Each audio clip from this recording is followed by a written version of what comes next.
Today is the official release date in America for Rome and Persia, the book that's been called The Eagle and the Lion here in the UK. And it's exactly the same book, apart from the title and the cover and a very few stylistic differences in the layout. But the spellings are the same, you have British spellings all the way through, but it is the same book about the same topic. Now, I've talked a little bit about this before in earlier videos, but I thought just a little bit extra on the release date might be worthwhile.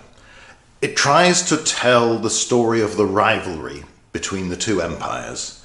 Rome, the familiar one, we've studied Rome a lot, I've written an awful lot about the Romans and will keep on doing so because the subject still fascinates me. But the Parthian and Sasanian Persian Empire that lay to the east of the Roman Empire and was, if not as big, certainly far, far bigger, far more sophisticated, organized and powerful than anything else that was out there in contact with the Romans in the heyday of the Roman Empire. And they were neighbors for over 700 years. It's an extraordinarily long period of time. Both were aggressive empires. The Parthians had created their empire in the first place by military force, by aggressive diplomacy, by strength, by skill. They then continued to control it partly through force, but also because they were good at ruling. And you could say much the same about the Romans. They have conquered this empire, which they then consolidate and maintain over a very wide area for a very, very long period of time. So the two empires are quite similar, and they're both aggressive, conquering powers, and yet they meet each other, and there is never really, until perhaps the very end, any serious, concerted attempt of one to conquer the other, or even to take, all that often, large parts of territory from the other. So it's a story of conflict and rivalry, but also coexistence, and that's important. There are a few things it can't be. It cannot be a full history of either empire. Obviously, the topic in terms of the Romans is so huge, this would take book after book after book to do in any sort of detail. Now, when we come to the Parthians and the Sasanian Persians, the wealth of evidence is nowhere near as great. And we simply don't know as much. We don't get to read about any of these great conflicts and rivalries to any great extent from their perspective. There are the triumphal monuments, particularly those of Shapur I, that talk of his victories over the Romans, of the humiliation of Roman emperors who had lied and therefore need to be defeated. He lists his victories, he lists the size of any enemy armies he claims to have beaten and destroyed, all that sort of thing. Familiar official proclamations of the sort we have very often from the Roman perspective, but we don't very often get them from the other side, from somebody who's fighting the Romans, from someone else's point of view, where they are the great successful civilized power and the Romans the aggressive barbarians from outside, people who needed to be defeated, definitely the enemy. Now, although there were histories written of and during both the Parthian and Persian eras for their own home consumption, none of these have survived.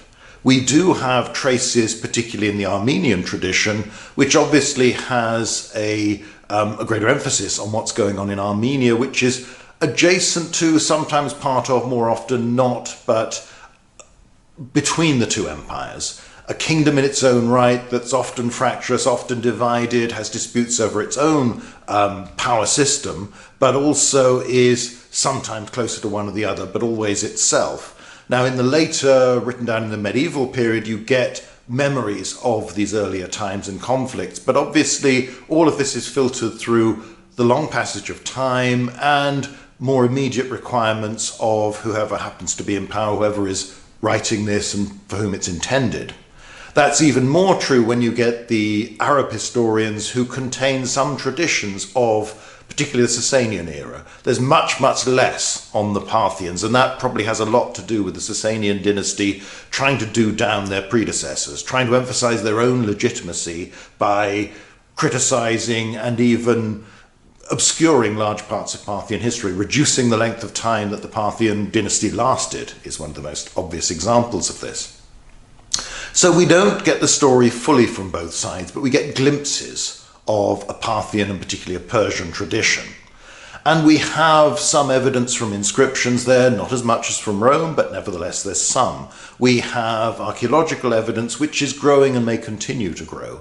One of the most impressive pieces of Fieldwork in recent years has been looking at the great Persian defensive line constructed to the east of the Caspian Sea, probably in the late 5th century into the 6th century AD, and it's something on the scale of any Roman frontier monument. It's longer than Hadrian's Wall, and it probably was designed for similar numbers of troops. It suggests a far more organized, permanent military system than sometimes we've been inclined to credit the Persians with. So it's a good reminder that the prejudices we get partly from our Roman sources and we inherit, but also the assumptions we've got lots of information from the other side, therefore assume that that's important in its own right, that's somehow more likely to be accurate, to be balanced than looking from the other point of view. So the attempt is to tell the story from both sides and to look at these two powers, each in their own right, but very much as neither the good guys or the bad guys or anything as simplistic as that. They are aggressive, successful structures, political entities in their own right. Their relationship with the other empire is a significant part of their history, but it's not the only part of their history.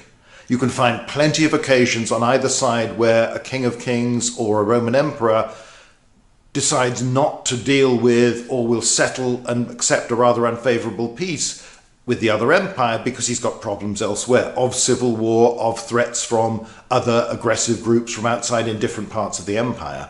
Both empires are huge, particularly when you look at this in terms of ancient standards where you can't move very quickly. Information, let alone people, can't travel faster than a horse can gallop or a ship can sail under the best conditions. And a lot of that depends on, obviously, weather and the like at sea, but on land, it's the state of the roads, the state of the country, the level of peace, security, all of these sorts of things, and indeed the weather and the season can have an impact there as well. So these are very large empires where information takes a long time to travel and then go back, and where armies take a long time to move. When one empire attacks without much warning, then often it takes quite a while before the other one can gather its main force to respond, because much of that main force may have to come from a considerable distance away. Now, we'll talk probably in another video a little bit about the military balance between the two, because that's quite an interesting thing in its own right. But in this short video, I thought I'd try and explain, as I say, what I can cover and try to cover and what I can't, but also give a sense of how you get there. Evidence is always critical when you look at any aspect of the ancient world. And some of the time, when you're studying this, you have to ask questions, knowing that you probably won't be able to get a definitive answer. So throughout the book, I have tried to ask the question, in each case where an empire and its rulers behave in a certain way, why they're doing that. What do they hope to achieve? How reasonable is this expectation? And at every stage, you have to admit that either we have some evidence for it and we can be reasonably confident in that evidence, or we have a little evidence, but frankly it is so stylized, so distorted because of its very nature that you can't be too sure what's going on.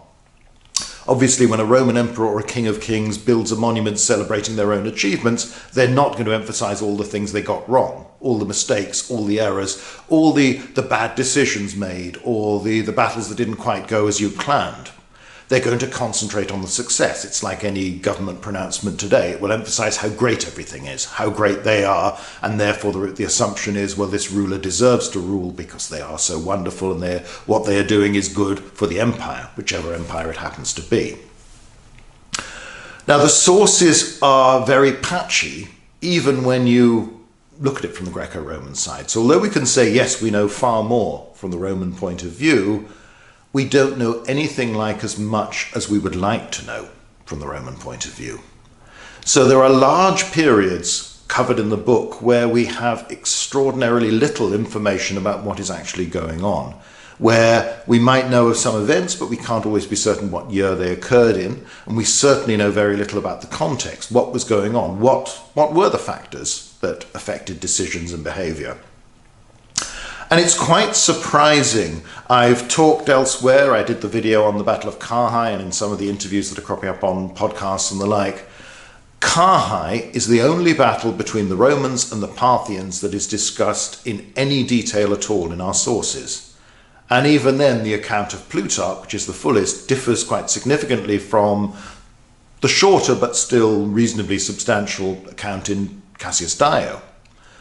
After that, even though there were lots of wars between the Romans and the Parthians, we get little bits about some of Antony's engagements against the Parthians, little bits about the fighting under Nero with Corbulo's command in particular, but even those are skimmed over quite quickly by Tacitus. He has these rhetorical flourishes that don't necessarily tell you much of what's going on in terms of military detail. Apart from that, the bulk of the fighting occurred in Armenia, and much of it does not occur directly between a Roman army and a Parthian army, but between Rome, local allies, against other Armenian groups, with some assistance from outside, with some troops from Medea, perhaps some Parthians. And there aren't too many pitched battles then either. When you look at the wars of the 2nd century, the great campaigns of Trajan, of Lucius Verus, of Septimius Severus, leading up to the final days, Caracalla's campaign against the Parthians, there are no good, reliable, detailed accounts of any battle fought in that time, and the campaign descriptions are extraordinarily vague. Most of them survive not in sources written relatively close to the time, or even with a few generations, but ones compiled centuries later, and they are epitomes of Dio Cassius and the like, so that someone centuries on has decided to provide the highlights of a much longer narrative. So this stuff is inherently difficult, inherently simplified, and often, you simply can't rely on it when it comes to details of numbers, of troops involved. Often it does not bother to include these at all, but even when it does, you can't be sure whether or not you can rely upon them. So you have serious problems like that even when we're talking about the warfare, which is obviously a major factor in the book, we don't have good ancient sources telling us about what's going on, and we have nothing at all from the Parthian side about any of these battles. So this raises all sorts of problems, and it continues into the 3rd century AD. We don't have any good descriptions of these wars either. It's nice when you get Shapur the First's inscriptions, often called his res gestae, his achievements, his great victories. But again, this is meant for a specific audience, and he does not go into great detail. And you have to be just as careful when he gives a number for the size of the Roman army he defeated as when you get one from a Roman point of view as the size of the foreign army that they defeated. Victors tend to boast, they tend to exaggerate, they tend to emphasize the scale of their victory. So you need to be cautious when you approach either of them. It's not about taking sides. You have to be careful not to think, whoopee, we've got Persian evidence for a change. Isn't this great? Finally, we can actually see it from their point of view. We don't have to rely on the Romans. Yes, you can, and yes, it is great. But also remember, these are just human beings like everyone else. They will be inclined to exaggerate, to congratulate themselves, and particularly when you are the King of Kings and the son of the man who's overthrown the previous dynasty. This is all about proving your legitimacy. You rule because the gods are on your side, because you are divinely recognized, divinely appointed, the representative of Ahura Mazda on earth. You are the protector of the truth against the lie. You are the leader of the Aryans and the non-Aryans. All these wonderful things. You deserve to be King of Kings, even though you've fought your way to get there through pretty violent civil war. So again, you have to look at the political context. So just as you would come to Augustus's res gestae with great skepticism, because this is a military dictator telling everyone how wonderful he is and how much good he's done, yes, there's a lot of truth in it, but also he is presenting things in a particular way. So we have all those problems, but the main truth of all those centuries of conflict is that the sources are extraordinarily poor. And really and truly, there are brief blips almost in the period where for a while we have fairly good detailed sources, or often a single source that is far more detailed than anything else. So in the latter part of the 4th century, the surviving books of Ammianus Marcellinus allow us to trace the campaigns of the Romans and Persians in that era in far more detail than we can any of the expeditions that have come a little bit earlier or come a bit later. It's a great shame that Ammianus does not survive in full, that we don't have the accounts of Diocletian and Galerius and people like that and what they're doing out there against the Persians. Instead, we've got a lot about Constantius, we've got a lot about Julian's campaign in particular, is described in great detail and is really the main time Ammianus talks about open warfare, though even then sieges are common. The rest of the campaigns he describes are dominated by sieges, and there are no pitched battles. So we're going through this period, and again, we don't have a detailed account of a pitched battle between the Romans and the Persians until we get to Procopius in the 6th century AD. Procopius is wonderful because his works survive in full. We have, at great length, detailed descriptions. He devotes several books to conflicts against the Persians and more about the wider context of the wars under Justin and Justinian and what is going on, so we can get a sense of how the Roman military is operating in this period. And it's quite interesting that later in the century you have Maurice's Strategicon, and there are similarities but also some differences to what's described there. But you do have a period of a few decades where you know a lot, or at least you have a very detailed narrative, most of which seems fairly coherent, appears to make sense, has an inherent logic about it, which is not to say, very obviously, because you've only got to read his secret history, that Procopius doesn't have very strongly held and quite bitter opinions about individuals that are less obvious in the wars, but nevertheless are there. And like any other source, he is presenting a certain point of view. So it's wonderful when you get these things, but you have to wonder how typical they are because it's impossible to prove one way or the other. But if we think of many of the major events of the capture of the Emperor Valerian in 260 by Shapur I, we know so little about the campaign and fighting that led to that Roman defeat. Round about the same time, you have the siege and capture by the Persians of Dura Europus in modern-day Syria, on the banks of the Euphrates. Now, the archaeology in this site is wonderful. Sadly, a lot of it's been damaged in recent years by the self-proclaimed Islamic State, but before that, considerable work was done, and you can trace different methods used by the Persians to assault the Roman fortified city, the mines dug underneath, the Roman countermine. There's the discovery of skeletons of Roman soldiers, perhaps also one of a Persian in that area where the Romans broke in but were then presumably defeated and killed. The bodies piled up. There's various theories about what was going on. Both sides seal up those mines so nobody gets into the city that way. This isn't the way the Persians mount a successful assault. We've got another mine dug by the Persians more successfully that is not met by the Romans, but that brings down a tower and section of wall, at least makes it sink down into the earth, but it doesn't collapse. It doesn't open a hole in the defences. So the Persians, again, didn't get in that way. In fact, although we know that the Sasanian Persians captured Dura Europus and that the city was then abandoned, it was never really reoccupied, which allowed it to be buried and the archaeology preserved so wonderfully, we don't know how the Persians got in. So there are all sorts of possibilities. There is an area nearer the river where parts of the defences have been eroded by the movement of the water, and it's possible that somewhere down there, in evidence now lost, the Persians made a breach through the wall and that's how they stormed into the city. Or maybe they used scaling ladders, perhaps even the siege towers that appear in Ammianus, and they assaulted the walls, but they didn't actually have to break the defences. So they didn't leave physical remains, a gap, a breach, some hole in the defences that would explain how the Persians poured in their last successful assault. Perhaps they captured it by escalade like that. They used ladders. Or perhaps it reached a point in the siege where the Romans had run out of food or they'd run out of confidence and they surrendered. And the Persians were admitted in. Now, all of those things are possible. We know of sieges where all of these things happened. And we also know from the descriptions in Ammianus, those detailed description of siege after siege in the middle of the 4th century, that whoever was the attacker time and again summoned the defenders to surrender. You know, a siege was about a sort of prolonged game of chicken. You'd do something stronger, you'd start to prepare, you'd demonstrate your might, you'd parade outside, and you'd say, look, there's loads of us, not many of you, give in now and save yourself all the hardship, all the massacre that's bound to happen.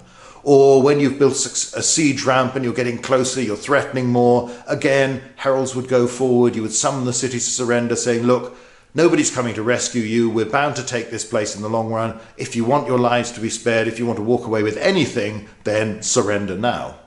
So it's quite possible that the siege ended not with a final assault, but had reached a point where Persian victory was seen to be so inevitable that the Romans gave in, because that sort of thing happened.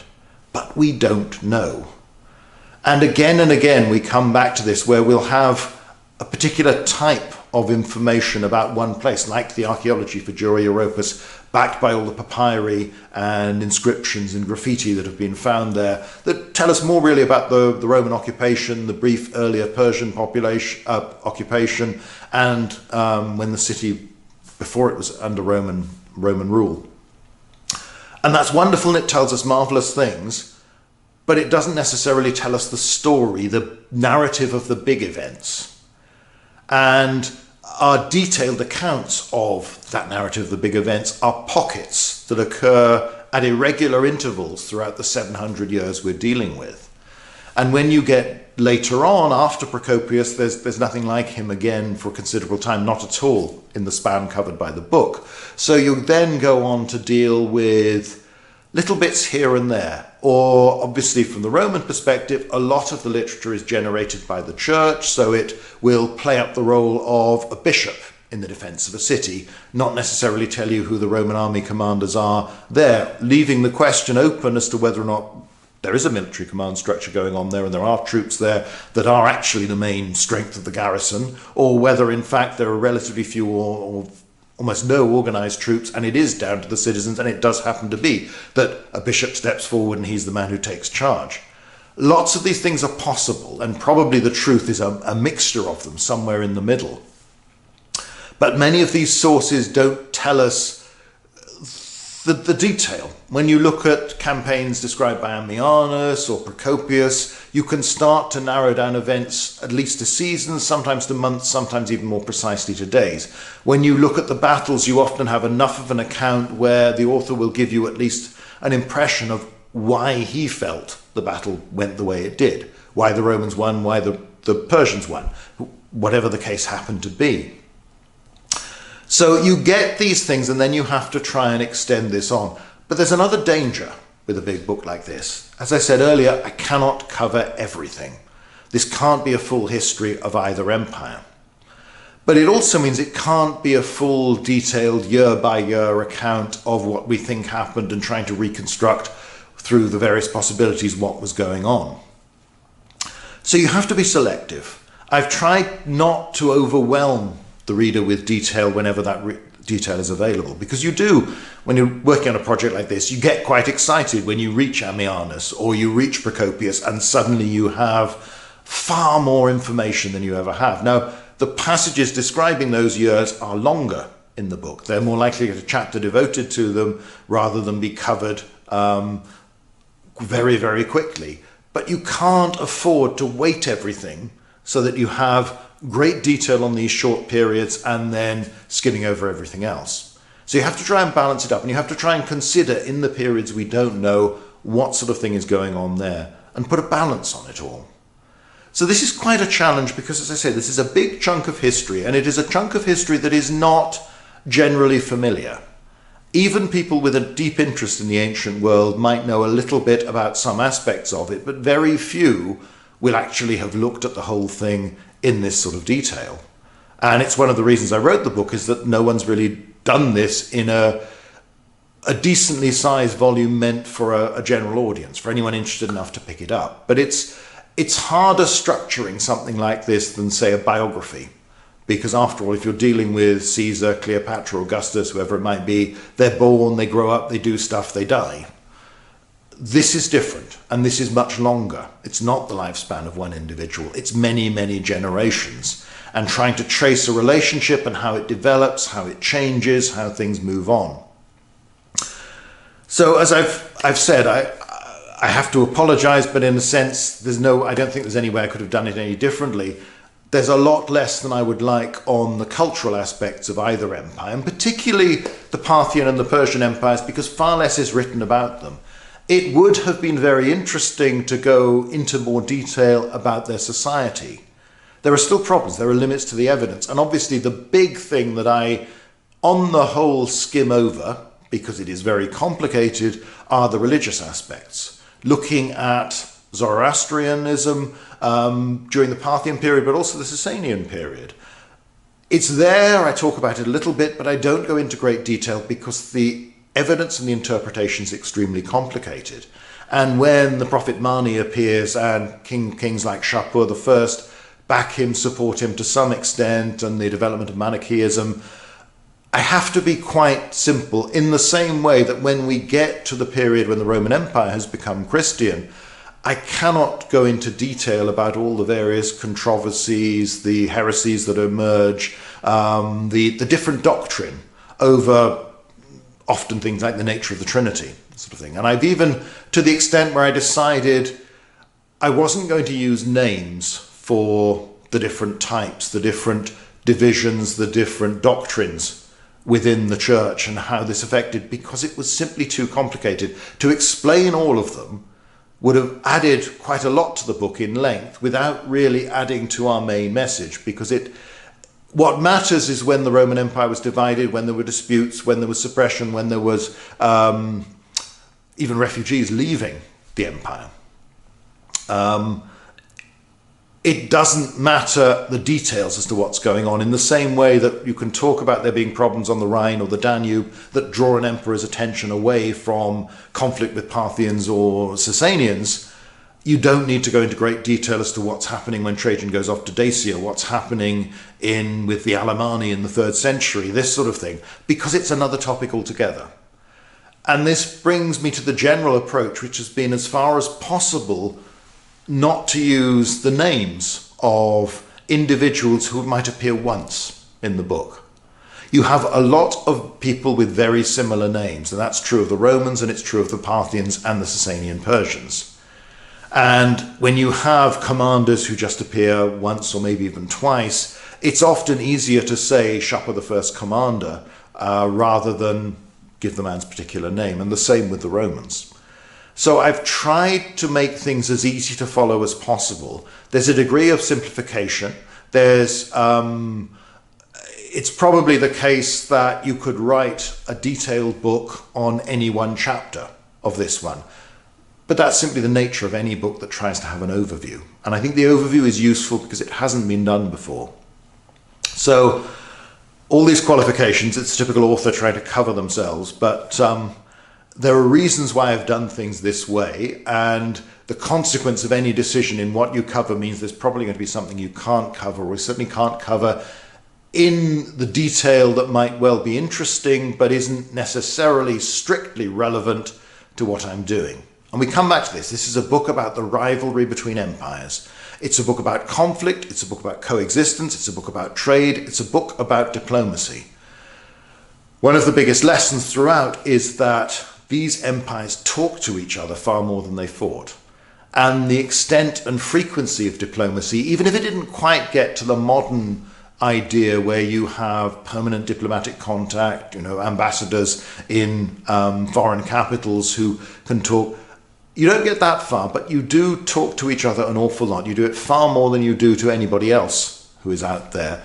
And even during the conflicts that break out, it's part of this whole sense of very limited warfare, that is another theme of the book, that they keep talking to each other, they keep negotiating, they keep on, yes, we'll fight a bit, okay, we've got a bit of an advantage, so what sort of deal are you willing to accept? How much will you give us for peace now, because you don't want to wait in case we get even more of an advantage?